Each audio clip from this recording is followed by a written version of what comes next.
Good evening and welcome to the April 21 meeting of the Newburyport Planning Board.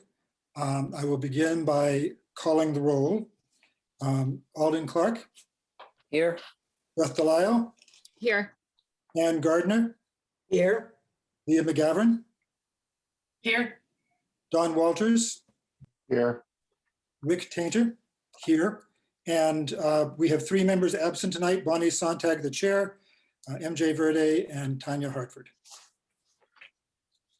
So on our agenda for tonight's meeting, we have two public hearings. The first is a continued public hearing on a proposal by Caswell Development for 21 to 25 Hancock Street and 27 Hancock Street for a definitive subdivision and a courts and lanes special permit. The second is a special permit for non-conformities for 112 High Street with Chris Crump of CWC Design LLC.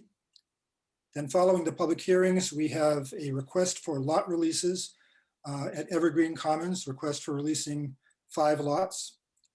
We have approval of minutes, and we'll be only approving the March 17th minutes. The April 7th minutes are not ready at this time. We will have a discussion of the planning projects that we're working on and any other updates from the planning director or the chair, and I don't have any. So let's begin with the first public hearing. And just to begin, Attorney Mead, you may notice that we do not have 6 members eligible to vote on this application tonight. We have one member who is recused as an abutter, and then we have 3 absent. So I guess the question is, how would you like to proceed? Do you want to go through a full presentation at this time, or would you rather hold off and move right to a continuance to the next meeting? Mr. Chair, I mean, with 3 members absent and you can't vote, then I would have to have them all watch the videos and be sure of that. So I don't want to take that chance. I'd rather continue it at this time, and I'm sad that we didn't know that in advance. It was a last minute thing that came up with one of our members. Okay, we'd like a continuance to your next meeting, please. So Andy, how do we handle this when we have this type of situation? I assume there may be members of the public here. Do we just move right to continuance? Yeah, I would just note that typically when there's a continuance and there's no public or no presentation, we take no public comment. So public comment would be taken, just for those in the audience, would be taken at the next public meeting that this is continued to, which the board will announce in just a moment, I assume. Okay. So I guess, Attorney Mead, do you wish to continue to the next meeting? I do. Would that be the 5th, Mr. Chair? That's correct. Then the answer is yes, please. Could I have a motion to continue this to the May 5th meeting? So moved. Who's that? I'll second. Okay, Don moved and second. And a roll call, Alden Clark. Yes. Beth Delisle. Yes. Ann Gardner. Yes. Leah McGavran. Yes. Don Walters. Yes. Rick Tainter, yes. Okay, we'll see you on the 5th. And apologize for the last minute nature of that. Thank you. Okay, the next public hearing is for Chris Crump at 112 High Street for a special permit for non-conformities. And Mr. Crump, are you here? Yes, I'm here. Thank you. Go ahead. The property I'm here representing the homeowners, Mr. Lowell Barrett and Ms. Sharon Harris at 112 High Street. Many of you, I'm sure, are very familiar with the house. It's on the corner of State and High Street, at the top of the hill there, at the traffic light across from the mobile station.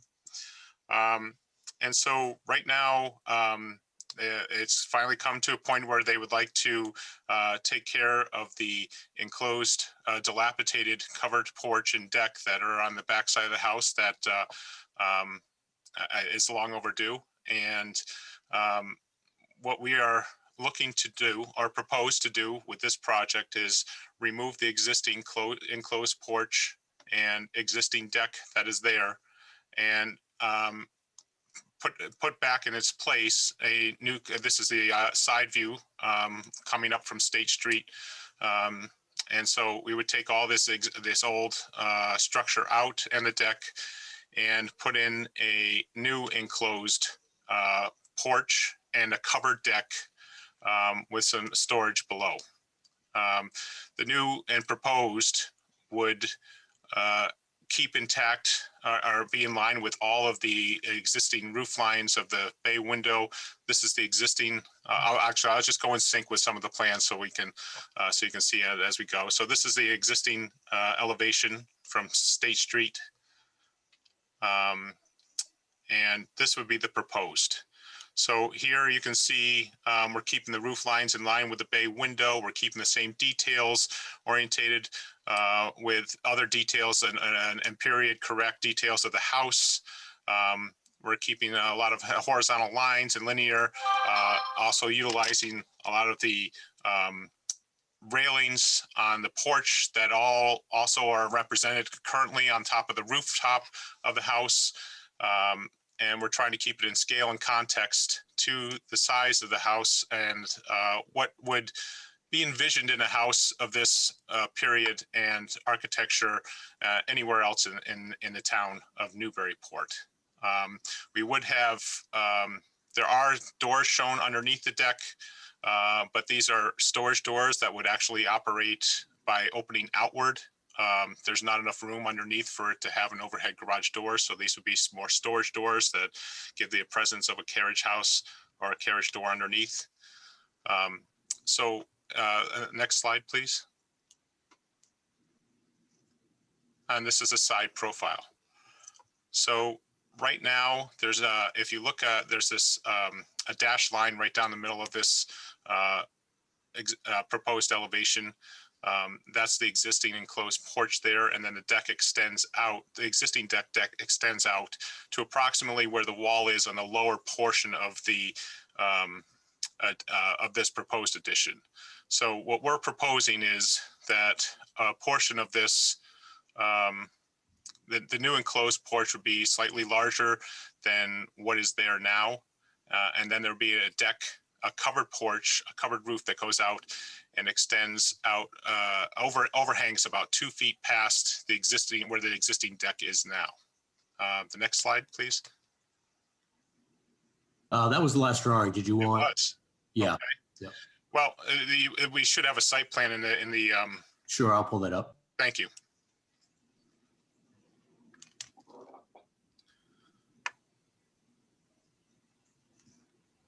Okay, so right here on this drawing here, you can see the darker shaded orange. There is the existing profile of the house itself, as well as the enclosed porch. And then there's a small outline where it says it's the existing deck. The long orange rectangle with a thin line on it, where it says remove existing and replace the covered porch with expanded covered porch. The thin black line is the existing, and then there's a thin black line where it says existing deck. That's the existing footprint. The heavy black line is what the new enclosed porch is, what we're proposing for the new enclosed porch. The stairs would still be entering up from the same location from the grade, and the proposed covered deck would just extend 2 feet beyond where the existing deck is, but the wall below would still be in the same line as the existing deck. And the wall below the proposed deck would be in the same line as the existing deck is now. So in reference to what we're requesting tonight for a special permit for non-conformities is the front setback, which because of the amount of linear footage on the property lines, State Street now becomes the front setback for the property. And what we had previously was 17.8 feet. What we have existing right now is 17.8 feet, which actually goes to the bay window of the house, towards a little bit forward of the proposed deck towards towards High Street. That's where the 17'8" setback is right now.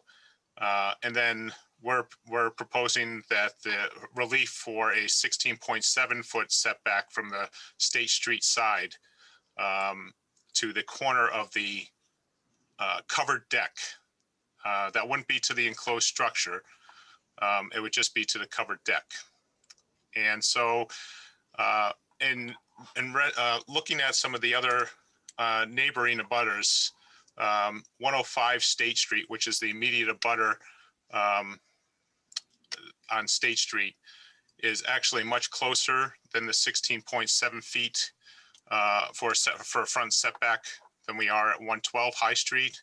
The same can be said for 114 High Street, which is directly across the street from State Street, and as well as we can keep going down the road of State Street at 103 State Street, and so on and so forth, where we do have a even tighter setback on the front setback on the abutting properties. So what we feel that we are proposing for this project is definitely not more detrimental to the neighborhood, and it would definitely fit in, if not even still be less dramatic to any encroachment onto the street of State Street. And that's what we have for you today. Thank you. Thank you. Do any members of the board have any questions of Mr. Crump?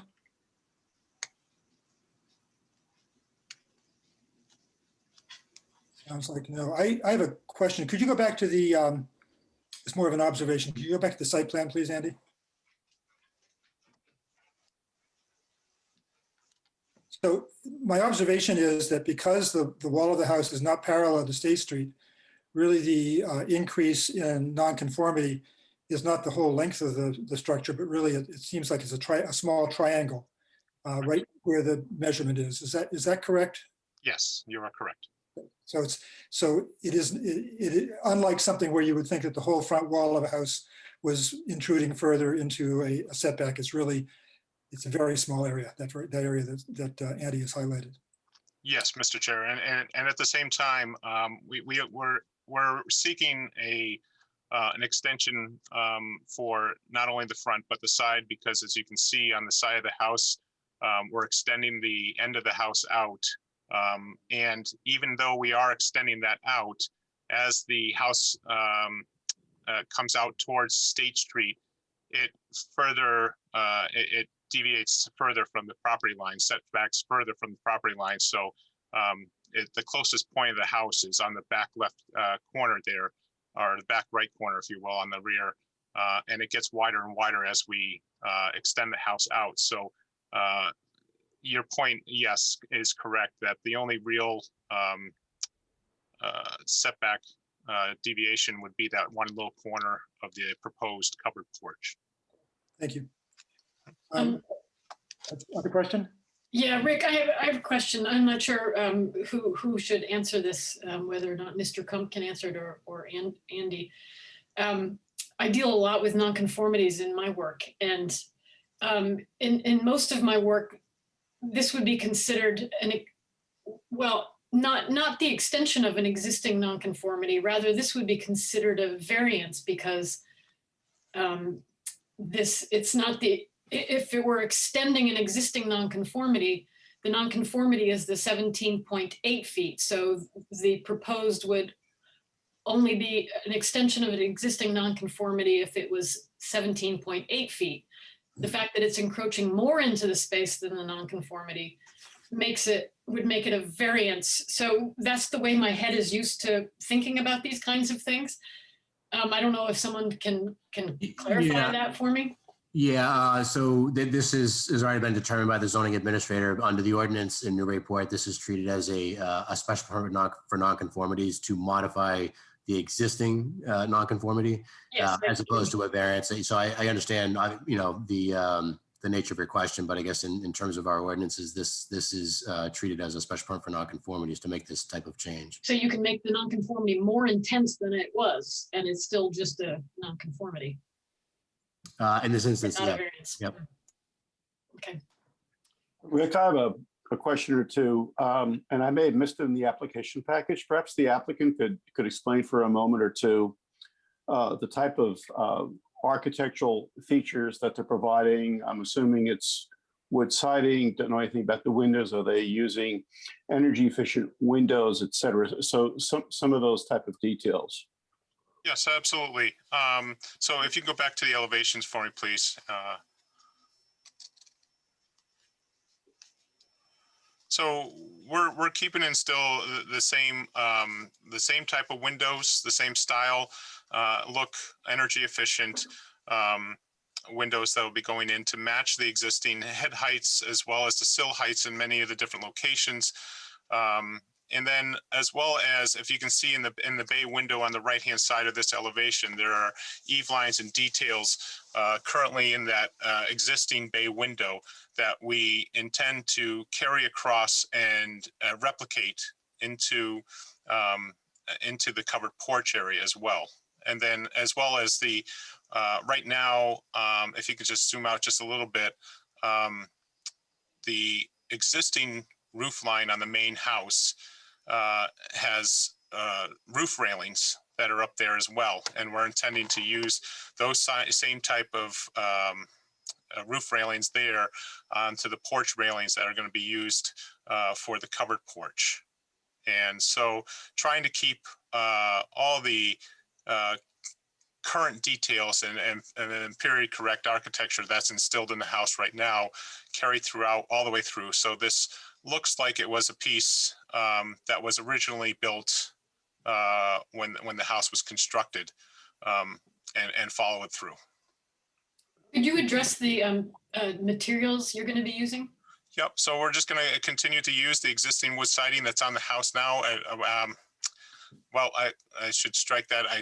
I'm not sure if they will use the same type of siding. I'm not sure if it'll be exactly cedar or hardy plank or something to that effect, but it will be the same clapboard siding. And then as with any other materials that are being used out there with projects today, it'll be AZEK trim or composite trim that will, lowest maintenance possible, but it will match the same color, the same thicknesses and style of the existing architecture. And for the balusters and the columns? Composite. We'll be using composite railings on those.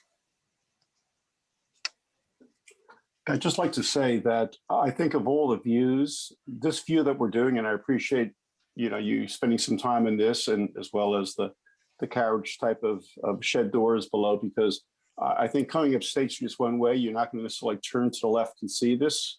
So I think more people are coming from High Street, from going east. So I think this is a nice modification to something that I think a lot of people will be seeing.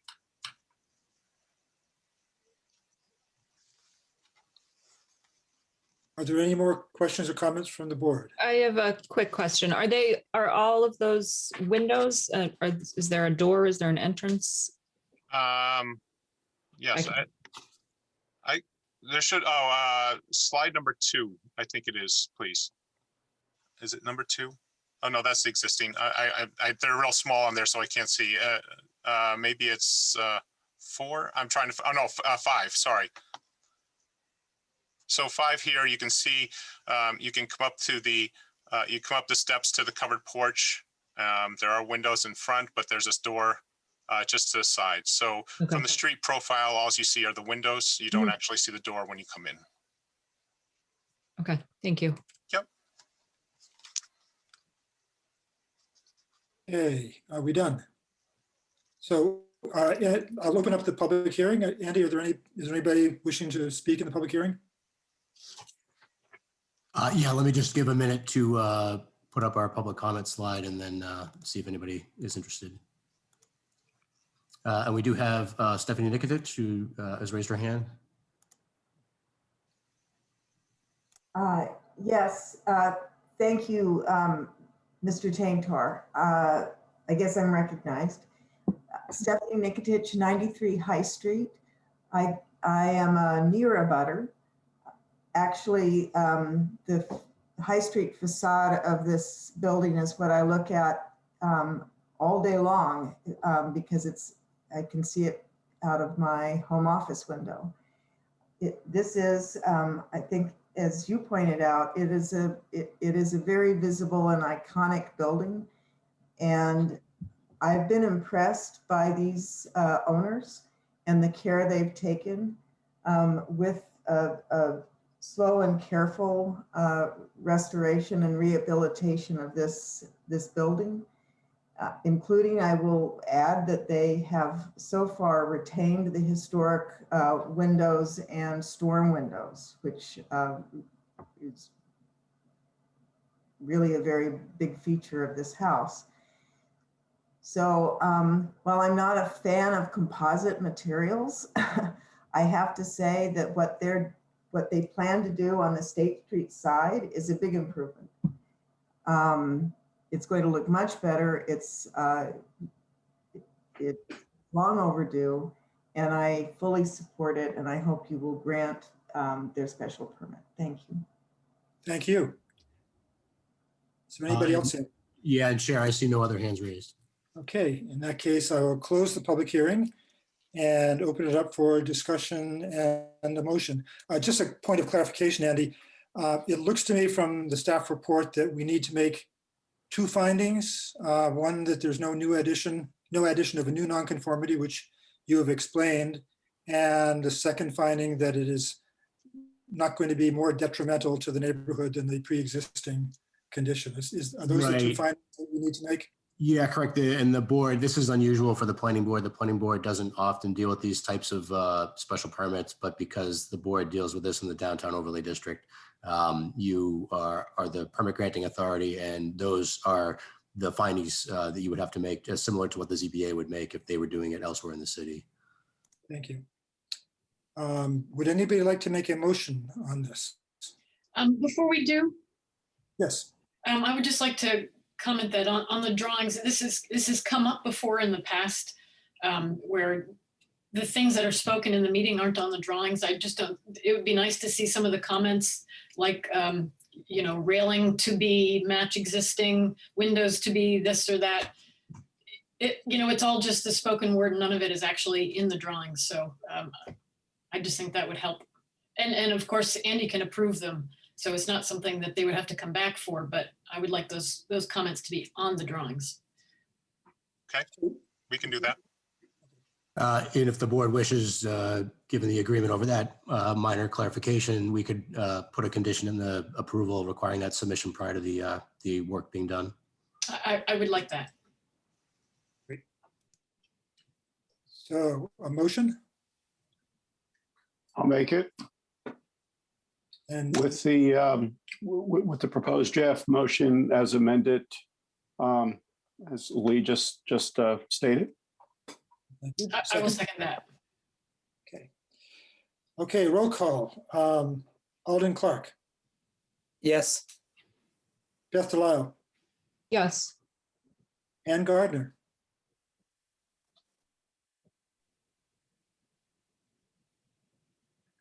Sorry about that. Yes. Leah McGovern, Yes. Don Walters, Yes. and Rick Tainter, yes. Thank you. Thank you very much. Have a good night. Thank you. The next item on our agenda is a request for a release of 5 lots for Evergreen Commons, and Attorney Mead, you are back on. Thank you. Thank you very much, Mr. Chair and members of the board. So this evening, Evergreen Commons LLC, who I'm speaking on behalf of, and for the record, Lisa Mead, Tellerman Costa 30 Green Street, is here to request lot releases for 5 lots. And when I submitted this release, Andy suggested, and I think it's in the staff notes, but I'm not positive, that we provide an update to the board as well on the project. Some of you were on the project when this was approved 2 years ago, and some of you are new, so I think that's a good idea.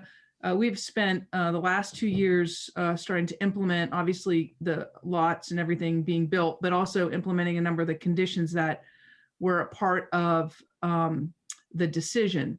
And so let me deal with the request first, and then I'll go through the update, and then we would request the board's vote. So if you go to the next slide, please, Andy. So we're requesting release of 5 of the 7 lots in phase 5. And there will still be 2 lots which will be under the covenant. The city has reviewed through the peer review engineer and through the DPW that those 2 remaining lots are sufficient, plenty sufficient to cover the remaining work to be done on the roadway and the sidewalks. And I'll talk about that towards the end of this presentation. But in addition, there are conditions in the decision, as you know, that the last occupancy permit cannot be released until certain things are done. So currently, for house construction purposes, there are 7 homes under construction, and the city has control of all of those occupancy permits. You might recall that the open space area, which we're going to look at in a little bit, has supposed to have a conservation restriction on. Of course, we put the declaration of restriction on that initially before any lots were sold, which was approved by the Conservation Commission as well as the Planning Board. We sent to the Executive Office of Environmental Affairs and the Conservation Commission in January of 2021, the conservation restriction. We had to wait until then because you really had to have all of the formations and everything working in the open space area before we could get a description of that into EEA. So we sent that in. EEA provided their comments. They were actually pretty timely, which is kind of exciting. In February, we addressed those comments and sent a new draft to the city. We have still not received any response from the city. Julia has said that they've sent this off now for a second time to the city solicitor for review. We can't send it back to EEA until we get the city's review, because it doesn't make sense to have the city have comments and then EEA sign off, and then we have to go back to EEA again. So we're waiting for the city solicitor.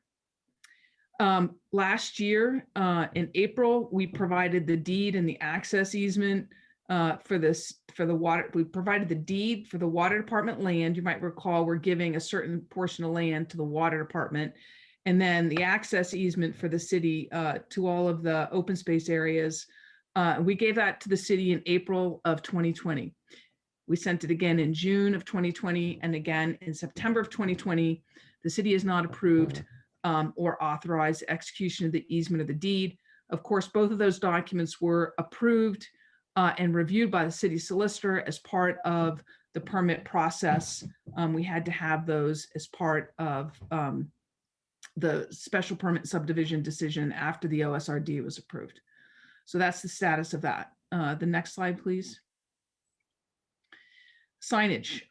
So the Conservation Commission requires a number of signs within the conservation area. We had the design of those signs in mock-up presented to the Conservation Commission in December of last year to review and approve, and they did. The signage was approved finally by not finally like a bad way, but in final form by the conservation agent in February of 2021. The signage has been ordered for installation.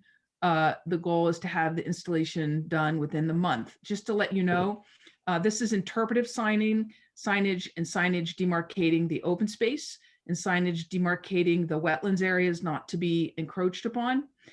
In addition, the Conservation Commission asked that the applicant provide an additional interpretive sign, which is actually going to be kind of cool. It's going to be located up towards the entrance by the end of Boyd Drive, which is actually a history of the site back to when it was nothing, and then when it was a gravel pit, and then when it was a golf course, and now the conservation subdivision. So that's kind of exciting. It's got some historical photos on it.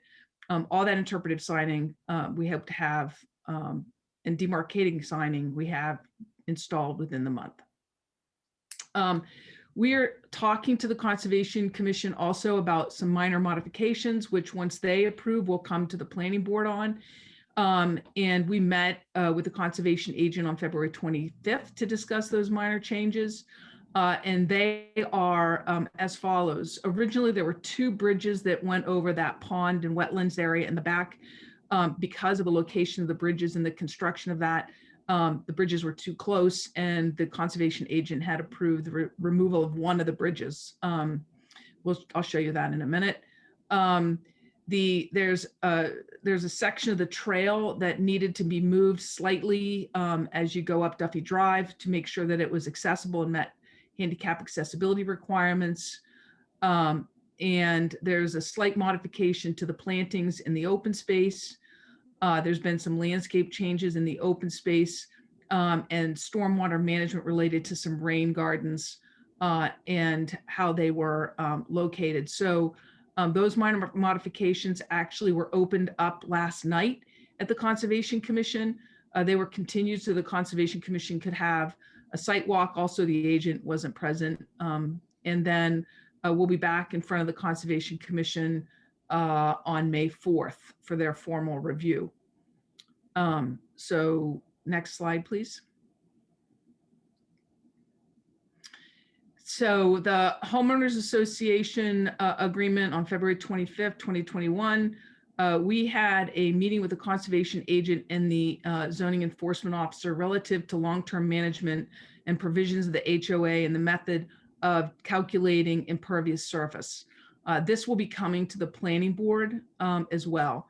So there is, as you know, the applicant is, homeowners are permitted to increase the impervious areas on their lot by 500 square feet. We have found in implementing this over the last 2 years that there's some confusion on, not confusion, but it's not as clear as it could be. And so what we have met with the conservation agent and zoning enforcement officer about is 2 things. We're providing them with a plan and schedule and an as-built of every single lot, including the impervious area at the issuance of the occupancy permit. And those calculations are being provided for every single lot and then also on a spreadsheet. And those will go into every file for every home. So if in 10 years, somebody wants to come in and add impervious area on their lot, all someone will have to do is open up the file and see what the calculation needs to be. So we've worked through that with Jennifer and Julia for a while. They like this methodology, and we'll be bringing it all to the planning board as soon as the Conservation Commission has an opportunity to discuss it. Roadwalks and sidewalks. So the sidewalk tip downs at driveways of units are under construction, as you can see in the review letter. We anticipate the top coat of the drive of the roadways and the completion of the sidewalks in late September after all the hot weather is over. The open space, the anticipated completion is likely in the fall of 21, excuse me, this fall, after a season of new growth.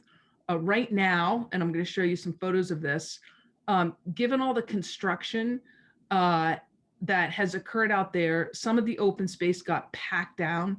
And so in the last 2 growing seasons, it's been tough to grow some of the open space areas. And in addition, we were looking at the different nutrients that needed to be in there for the grass. And so right now we have actually there's a tractor in there that is not plowing, but digging up the dirt. This is all under the control of the Conservation Commission to loosen up that dirt and replace and replant some of the open space areas. So where the open space should be complete by the fall of 2021.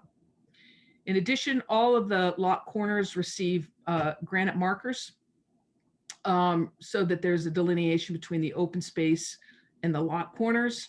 All but 7 of those lot corner markers have been installed. One of the things that's not on here is the connection on the bike and walking path from the development itself up the embankment to the bike and walking path that goes along 95. And we have attempted to get in touch with DOT. We've had significant amount of problems with that communication. I know that Steve Sawyer talked to Andy today about that, And we have some potential new routes of communication and an attempt to get that done in short order because that needs to be constructed this summer as well. Next slide, please. So this is the new landscape maintenance, operation and maintenance plan that has been provided to the Conservation Commission. So if you look at the upper left-hand water feature wetlands area, it's not a water feature, it's a wetlands area. You'll see the island in the middle that used to be a green, and you'll see the two bridges that go over that. There at one point was a bridge that was further north. I'm just going to call, oh, it would be north, further north in that wetlands area that crossed over. That's not going to be constructed, and it'll be less impact on the wetlands. And also it ended up, if you go out there in reality, being too close to the other bridge. So other than that, one of the landscaping things that changed was that the pollinator meadow that was on the westerly side or closest to the highway was too close underneath the shade that was being thrown by the trees in that area. So some of that pollinator meadow just along the edge where the shadow was is turned into some shrubbery and other vegetation. Similarly, up at in the southern end of this site, I don't know if any of you have ever golfed out to Evergreen, but that used to be the fourth hole. At the very bottom tip there, that's also very shady up there. And so that pollinator area was moved in a little bit and is planted in a different vegetation, or proposed to be planted in a different vegetation. But otherwise, that by and large is intact. Next slide, please. And so here's just some shots from earlier this year of the construction that was happening. Or actually, this is earlier on in construction. So this is if you were coming down Duffy Drive off of the opposite end of Boyd Drive in the project. And next slide, please. And here's one of the crossings for the bridge. And next slide, please. And here's a shot across the development before all the open space was done. Next slide, please. I don't know if any of you walk the rail trail in the winter up from 95 or look out over here, but this winter when there's actually a stormwater pond area that's not wetlands. Kids were actually ice skating on it. It was kind of fun to watch. And so this is one of the trails that goes along between the 95 is up to your right here, and then the wetlands area is to your left. Next slide, please. And this is just this last week, I think, or late last week. And we're loosening up that dirt in that area of the open space to try to replant all of that. Next slide, please. And here's another approach to the crossing of that wetlands area in the back. And next slide, please.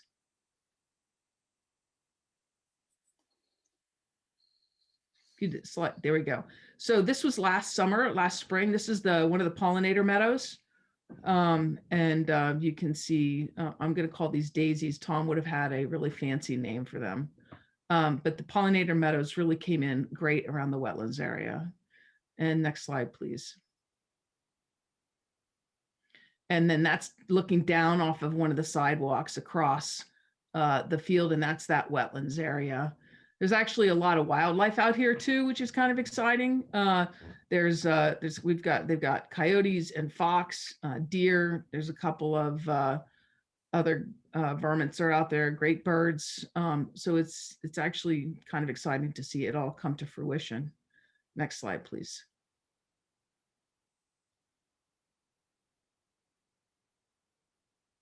Again, here's the edge of the wetlands area and some of the pollinator plants coming in. Next slide, please.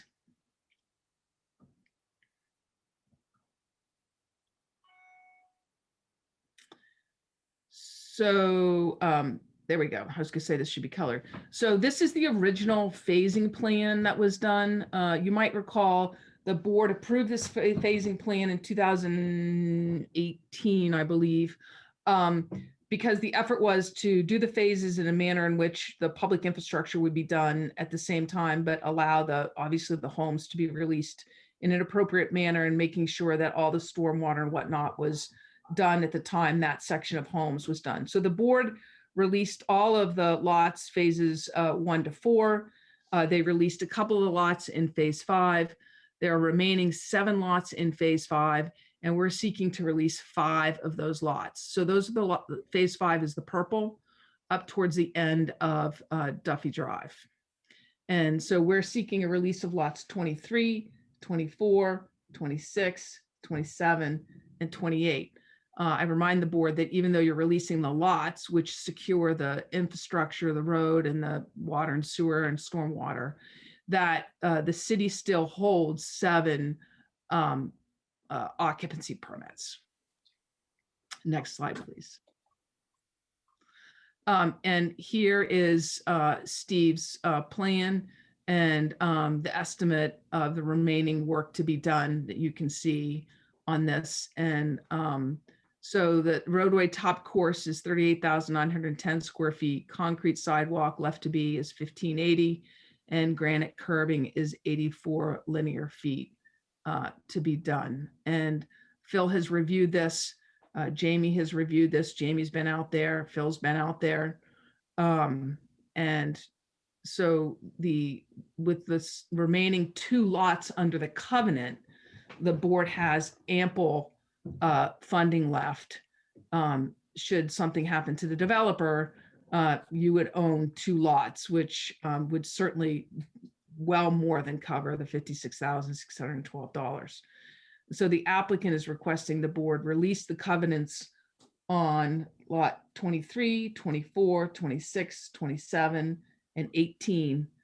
And then you'll retain 2 lots. And we will be back here shortly after the May 4th hearing for the Conservation Commission to discuss with you the minor amendments that I've kind of alluded to after we get more of the details worked out with the Concom. Thank you very much, and I'm happy to answer any questions that you might have that I can answer relative to the project. Thank you. Do board members have any questions or comments? I have a couple of questions. When is the HOA agreement expected to be enforced? Oh, the HOA agreement, Mr. Walters, was recorded prior to the first lot being sold. And actually the HOA is in force and operational and have had meetings. So if I may ask to that point, that was my assumption. In our staff report, which you may not have seen, there was reference to an annual report to be submitted by December 15th. Has that occurred this past year or previous 2 years? Well, no, I'm not going to say we missed anything. I'm not sure what the annual report is that you're referring to. So I don't recall having seen that in the staff report. I may be mistaken. Let me try to find it. Unless someone else can help me out. Yeah, it's on the in a last more page, expeditious Don. manner. There it is. It's Don, called did you mean the perpetual landscape conditions. plan? Thanks. Yeah. Don, did you mean the landscape plan that's submitted to the Water Division? Or? Well, it says perpetual conditions item, well, whatever the bullet says, the condition states the homeowner association shall submit a report at the end of the season, no later than December 15th of each year, documenting a qualified third-party inspection of the conservation restriction, i.e. abbreviated CR, and summarizing the maintenance steps taken within the open space area. Yeah. So, Mr. Walters, the CR is not in place yet. The open space area hasn't been turned over completely to the homeowners association. Evergreen Commons still owns it because it's not done. So that doesn't apply yet because the homeowners association isn't taking care of the open space area. Evergreen Commons still owns that. So just going forward for us to make our conditions more specific, it just says a third-party inspection of the conservation restriction. It doesn't state in here who's to own the conservation restriction at that point. Well, the conservation, so let's, and I know it's been a while, so, and this is actually an unusual project because it's done in steps. So right now there is a declaration of restriction that was recorded prior to the sale of any lots. in order to make sure that everybody who purchased property in this subdivision knew that there would be a conservation restriction recorded on the land, and that Evergreen Commons could do that, and they would all be subject to it. The conservation restriction is not yet done because the open space isn't yet done. The conservation restriction is not required to be in place until the issuance or prior to the issuance of the last occupancy permit. As you know, in the beginning of my presentation, I noted that we have already started work on the conservation restriction itself. It has had one turn at the Executive Office of Environmental Affairs. We have provided 2 drafts to the city of Newburyport and has received no comments. We're waiting on their comments so we can send it back to the Executive Office of Environmental Affairs. So we are doing what we can to get the conservation restriction in place. In the meantime, we have to finish the open space, and those are the modifications that I discussed are those things that we are still working on. And you saw us redoing that open lawn area with the plow or disc or whatever there earlier. So everybody's doing what they're supposed to be doing. We would love to get the city solicitor's comments on the conservation restriction, but I don't control that. All I can do is give the draft document to the city. Great, thank you. A question with respect to the impervious area. Andy or someone else, do you recall in our decision, did it say a greater 5%? And I understand there was some ambiguity, again, perhaps to be specific is terrific, as I said once in a while. Does the condition say 5% greater than the approved drawing or that was approved? Or does it say, as Councillor Mead said, and it seems to make sense to me, the as-built, because the as-built could be different than the approved drawing. And so the baseline now is not necessarily the approved drawings, but the as-built drawings. Yeah, it's just to be clear, so I don't recall that that's in the original board's decision. It was actually the association documents that were subsequently approved. And it is 5% compared to the as-built, as you point out. Thank you. Yeah. I've got nothing else, Rick. Okay. Other questions or comments? If there are none, I've got a couple. And this relates to the trail system and the common open space. You had mentioned, Attorney Mead, that there was going to be signage. I think you mentioned interpretive signage and signs delineating the open space and the wetlands and so forth. Are there going to be any signs indicating that the public is able to get onto this path from the edge of the streets, the ends of the streets, at the entrances? And I'm thinking of things like, and you know, I obviously wasn't involved when this was approved, so forgive my ignorance, but I'm thinking of things like we have on the Harbor Walk, where there are sections of walk going across private property, and they indicate that it's open to the public during certain hours. Are any of those types of things contemplated for the common open space and the pathways? Yeah, so that's a good question, Rick. I don't have the signage in front of me, but one of the things that we were working on was the language of the signage, and I believe that there is an indication that it is public open space. There are, I want to say, 2 or 3 signs, interpretive signs. There's one up at the upper end of Duffy Drive where the pathway comes into the open space. Then there's a sign, I believe, another interpretive sign that's down off of Boyd Drive. And I'm not sure if there's one that's in between lot 17 and 16 there, but you know, we went back and forth with the Concom related to what those signs say. And I believe that they do, but I cannot tell you specifically because I don't have all of them in front of me. And related to that, and you probably don't know this either, but I know the signs down off Savory Lane, for example, specify that it's only open to the public, I think, between sunrise and sunset or something like that. Do you know whether there are any restrictions like that on the access to the open space here? There are none. Okay. And then my final question has to do with the Garrison Trail Connector, which you mentioned. So the plan that we're looking at, I think, is slide 5. And so this plan, you can see the connection does kind of a switchback, and I assume that is for accessibility. maybe to avoid some environmental feature. I don't know exactly why the switchback is there. On sheets 15 and 16, it's in the same location, but it's a straight shot across. And so I can understand that those might be things that need to be finalized in discussions with MassDOT and so forth.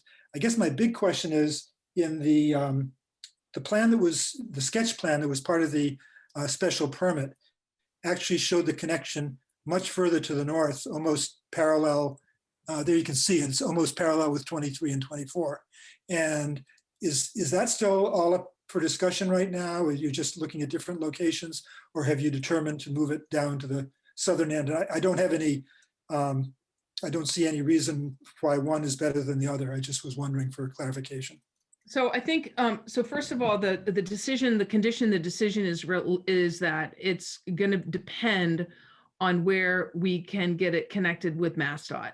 So it's going to largely depend. The other thing is the topography. And I suspect that you have ridden on the Garrison Trail, and I ride on it in good weather just about every day. And I'm constantly looking down there saying, how are we going to make this connection and what's the best area to do it? So a lot of it is going to have to do with accessibility and what is the best area to do it without having to take down as many trees as has to be taken down. So that's one of the issues, right? Is that there's going to be a number of trees that are going to be taken down in order to install the trail. So we don't have a location right now. That's what I was saying. We've been attempting to work with MassDOT, but it will be located in the location that can be constructed without building it, 5 miles long, and B, that MassDOT says, okay. Great, thank you. Anything else from the board before I open? Oh, there's no public hearing, so I don't have to open it. Anything else from the board before we move on? If not, I guess the staff recommendation is that, and from all of the staff in the city, is that the value of the remaining 2 lots is sufficient to guarantee the public improvements. And so the staff, I guess, recommends granting the lot release. Is that correct, Andy? That's correct. Okay.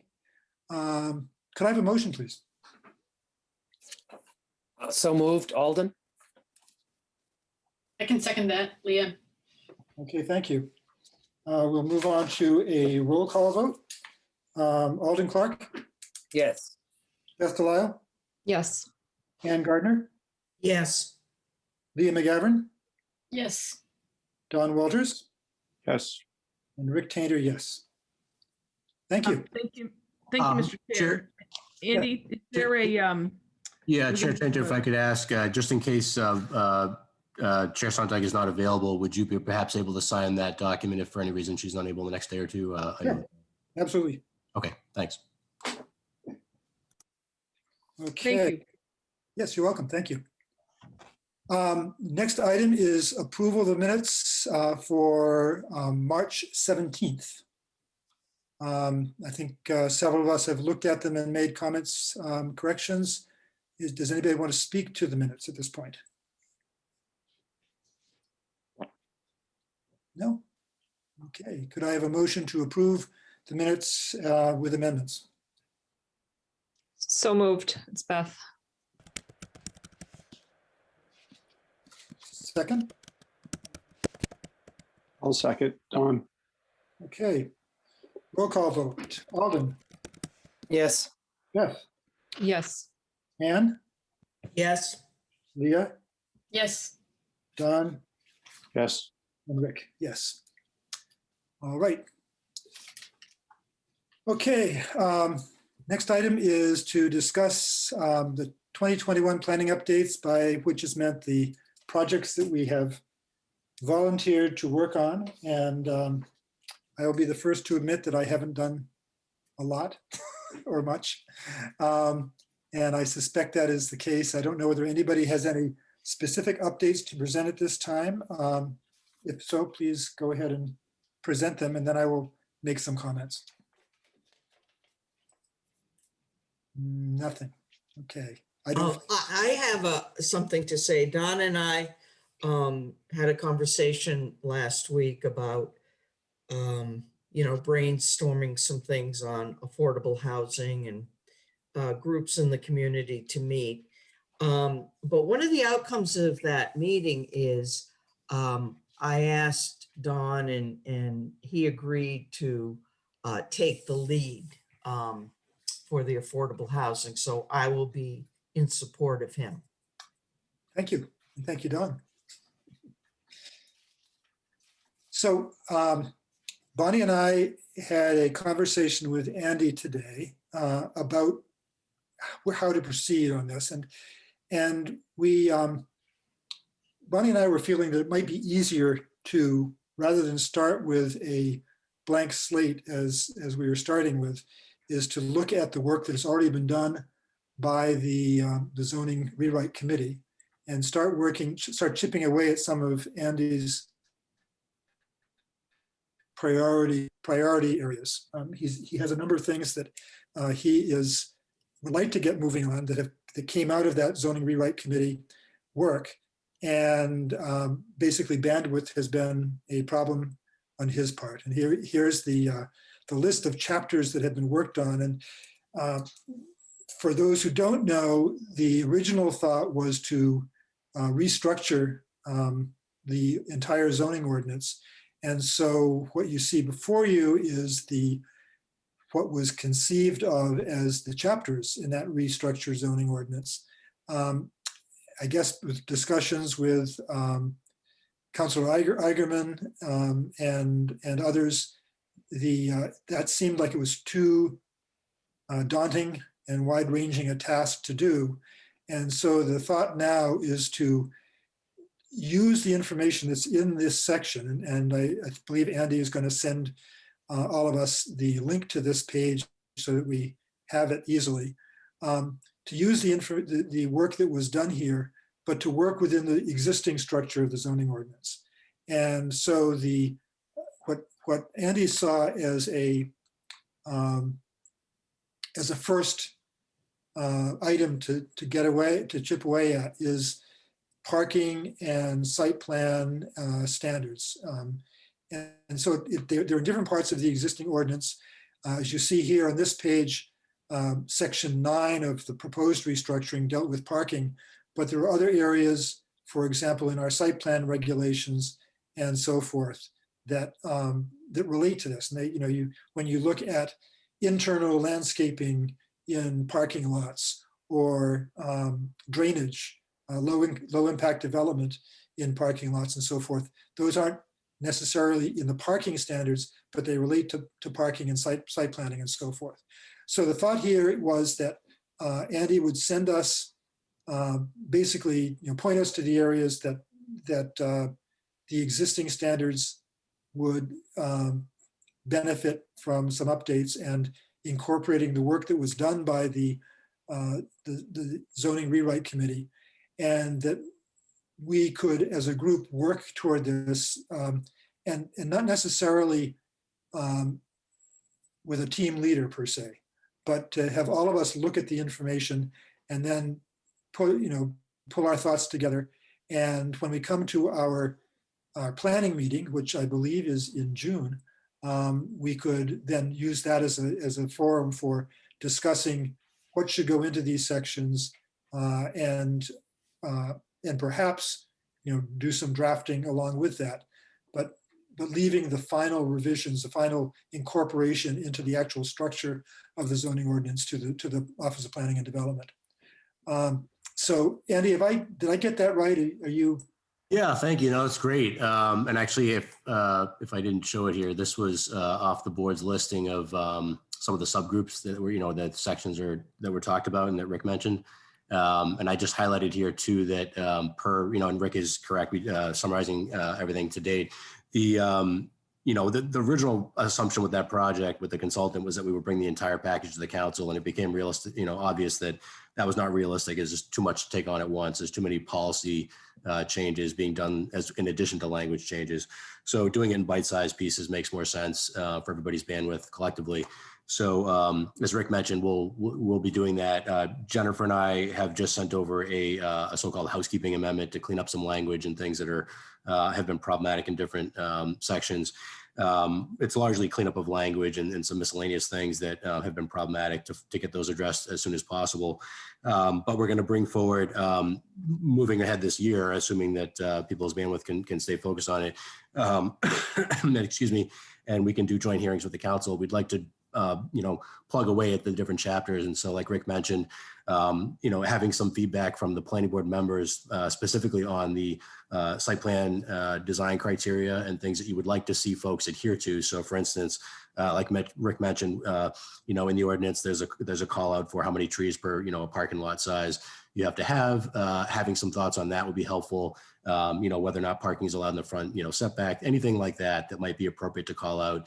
So having some feedback on that would be helpful to us because it's one of the sections we wanted to update. The one that I have highlighted in green here is the next one that I would like to get addressed after this amendment that I just mentioned is going into the council, hopefully the next meeting or the following.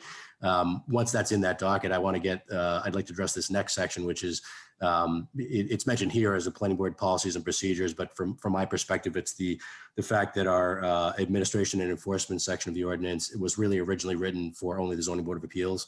And so just getting that whole section updated with updated language, clarification of, submission requirements and administrative, protocols and whatnot for both boards, recognizing that the planning board now has, a substantial amount of these special permits or, reviews that are done in the city. So trying to get that section updated and sort of, as the council's been doing, some of the councilors more active than others, trying to update different sections of the city codes. We want to plug away with that. As Rick mentioned, I think it was 2019, we basically trailed off with that zoning rewrite project, partly based on trying to take on too much at once with that as one document that could be brought forward. And two, the pandemic kind of came right after that. So as you might recall, we spent some time on short-term rental units last year, didn't make much headway. And so perhaps that will be revisited again. But what we're trying to do with this housekeeping piece, for instance, is bring forward the language cleanup issues we can address that aren't policy changes, that are just, not substantive changes per se, but it'll be helpful to address those to the extent those can be moved along and cleaned up. And then we'll address the policy pieces as separate chunks if we have to. But because I don't want to delay things that could be moved ahead based on things that might be more controversial and debatable. So I'm happy to give any more feedback and thoughts on this. But generally speaking, I'd like to, if all things kind of stay smooth between now and the end of the year, just continue to plug away with chapters every month or two, go to the council with, a new package, if you will, to update, as Rick mentioned, using what we got working with Community Opportunities Group, merging into the existing framework of the ordinance as opposed to what they originally assumed, which was a reconfiguration of chapters and numbering and so forth, and basically pull the substance of that with any other updates that we think are appropriate into the amendment of sections as we go. So any reactions to this? No. Sounds good. Everybody's happy. Okay, so we'll, Andy, if you could just follow. Yeah, I will. Sorry, I will send out both the link to the draft documents that we last left off with, as well as a link to MuniCode, which is the city's vendor for hosting the online city codes, including the zoning ordinance. So you'll be able to look at the existing sections of the zoning ordinance in comparison to the drafts that were prepared by Community Opportunities Group.